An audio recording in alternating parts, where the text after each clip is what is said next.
harmonic prolongation and tonic expansions. One of the really important parts about linear harmonic analysis is that you can view harmonies hierarchically.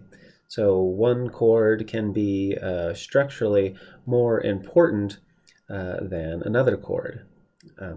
So one of the ways that we do this is we think about the second level harmonic analysis, the categories of harmonic function, and think about the harmonic phrase model. Okay, tonic, predominant, dominant, tonic for a standard phrase that ends with an authentic cadence. But as we've seen, the tonic category, it's not just going to be one chord.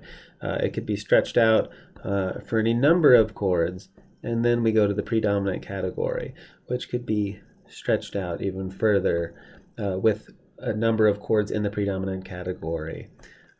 And so it can have these different looks like this.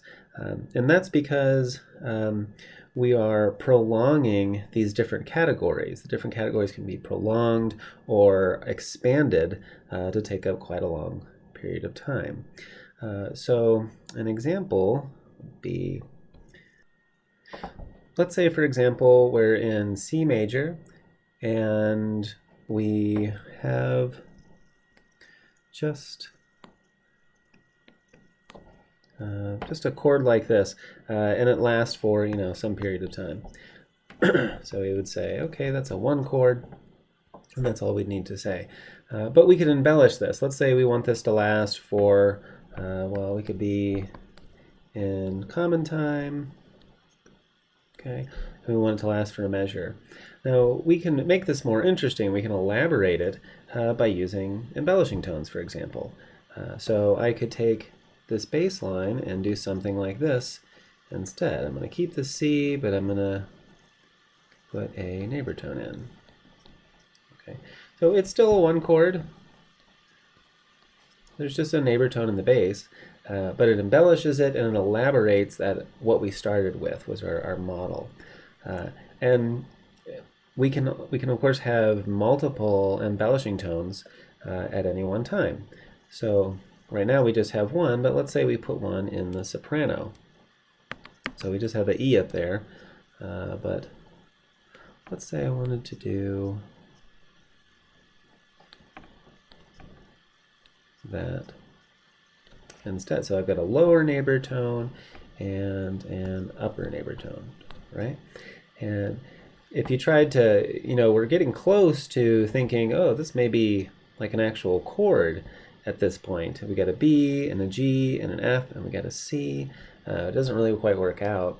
But it's still clearly a model, like it's just a variation of the model that we had. We started with a C major triad, we embellished it with one neighbor tone, now we embellish it with another, and it still has that essence of being, just a couple of embellishing tones.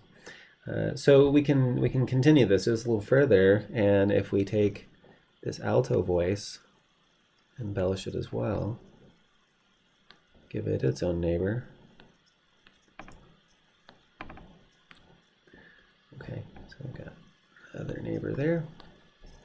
Now all of a sudden, this is still true what we have. This is a one chord, those are all neighbor tones. But you can probably notice that that chord in the middle, this one, you could actually put a label on this. This is a 5-6-5 chord. It's a seventh chord, 5-7 in first inversion, and then we're kind of going back to 1. So now it kind of looks like we are actually moving through a normal chord progression here. But there still is a hierarchical relationship, because you remember the tonic chord in this example is the most important, it's most structurally important. It's at the beginning, and we were simply embellishing it with these other chords, and when we added so many embellishing tones, it turned into this 5-6-5 chord. So what we want to be able to do is, kind of just talk about how this is an expansion of tonic harmony.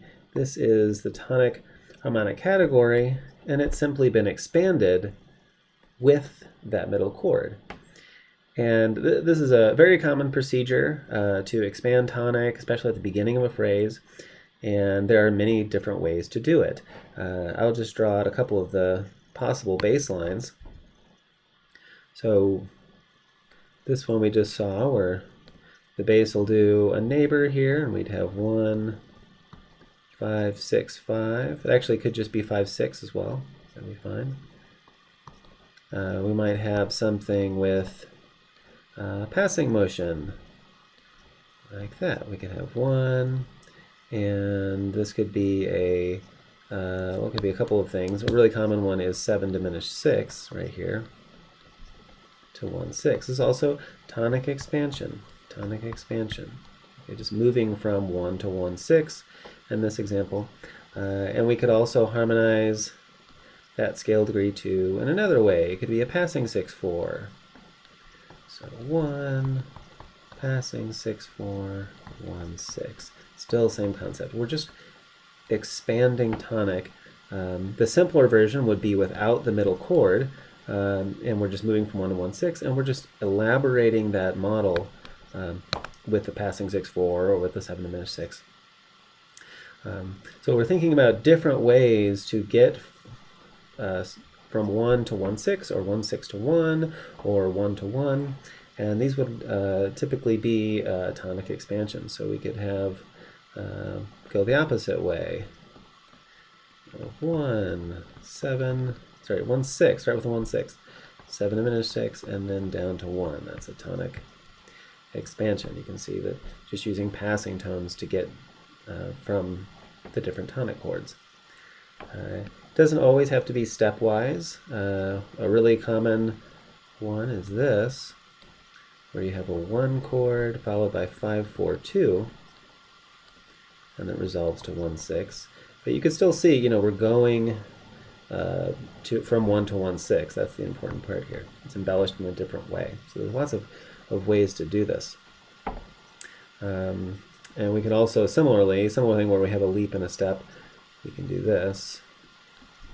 Start with 1, 6, go down to 5, 6, and then over to 1. So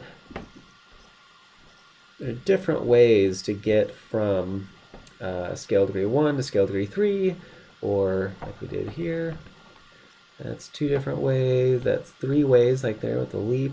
We can go the other way and start on scale degree 3 and go down by step, or we can do the leap and step, and they will still have the same purpose of expanding a harmony. There'll be I'll have a list online of all of the different types of tonic expansion, and you'll want to internalize them, though they're going to be very helpful for theory class, and just if you have this as a model, but also for oral skills class, we learn to recognize these patterns very quickly and accurately. And so the other thing is that you can actually combine these together to really have quite a long phrase, just using a variety of tonic expansions. So if I put some of these together, some of the ones we've already done, I can have a nice melodic bass line, something like this. Okay, where tonic is what's going to be expanded or prolonged here, and it's been expanded with different chords. So here's root position 1, still root position 1, first inversion, and then 1. So it's all this tonic expansion, but we've done it with different chords and to different effects. So we have the bass line that's now do, ti, do, fa, mi, re, do. So it has a nice melodic shape to it at this point, because we're able to use a variety of patterns.